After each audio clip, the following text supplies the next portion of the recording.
आदित्य और तारा, संगीत की धुन में बसी प्रेम कहानी।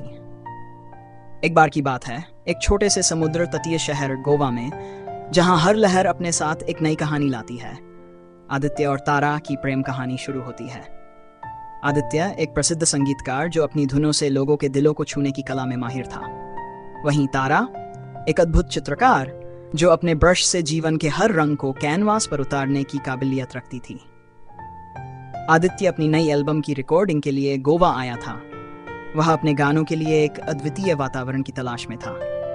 एक दिन समुद्र किनारे टहलते हुए उसने देखा कि एक लड़की एक बड़े से कैनवास पर रंग बिखेर रही है।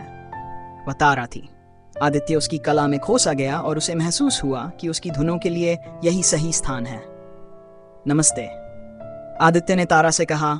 मैं आदित्य, एक संगीतकार। मैं तुम्हारी पेंटिंग से बहुत प्रभावित हूँ। क्या मैं यहाँ बैठकर अपनी धुनें बना सकता हूँ? तारा ने मुस्कुराते हुए कहा। नमस्ते, मैं तारा हूँ। यहाँ बैठकर संगीत बनाने के लिए ये जगह बिल्कुल सही है। मुझे खुशी होगी अगर तुम यहाँ अपनी धुनें बनाओ। आदित्य ने अपना गिटार निकाला और समुद्र की लहरों की आवाज के साथ अपनी धुनें बजाने लगा। तारा ने अपनी पेंटिंग में आदित्य की धुनों को समाहित करने की कोशिश की। दोनों ने साथ में काफी समय बिताया, अपने अपने कला रूपों में एक दूसरे की प्रेरणा को ढूंढते हुए।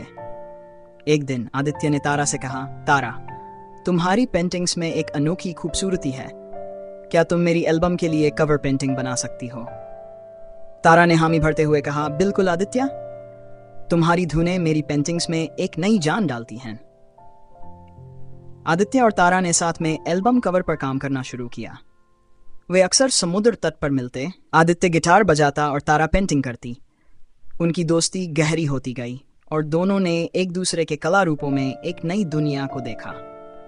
आदित्य को तारा की पेंटिंग्स में सुकून मिलता और तारा को आदित्य की धुनों में अपनी आत्मा की आवाज सुनाई देती। एक शाम जब सूरज ढल रहा था और समुद्र की लहरें सुनहरी हो रही थीं, आदित्य ने तारा का हाथ पकड़ा और कहा, तारा, तुम्हारी पेंटिंग्स ने मेरी धुनों को एक नया अर्थ दिया है।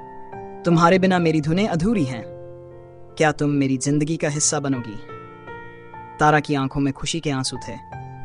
उसने कहा, आदित्य, मुझे भी तुम्हारी धुनों में अपना जीवन दिखता है। तुम्हारे साथ हर पल मुझे खुशी देता है। हाँ, मैं तुम्हारे साथ हमेशा रहूंगी। दोनों ने एक दूसरे को गले लगाया और अपने प्यार को एक नया नाम दिया।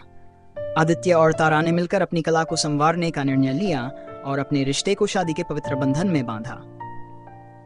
उनकी प्रेम कहानी ने गोवा के हर व्यक्ति को यह सिखाया कि सच्चा प्यार और कला दोनों एक दूसरे को पूर्ण कर सकते हैं। आदित्य और तारा की प्रेम कहानी एक मिसाल बन गई और उनकी जोड़ी ने सभी के दिलों में एक खास जगह बना ली।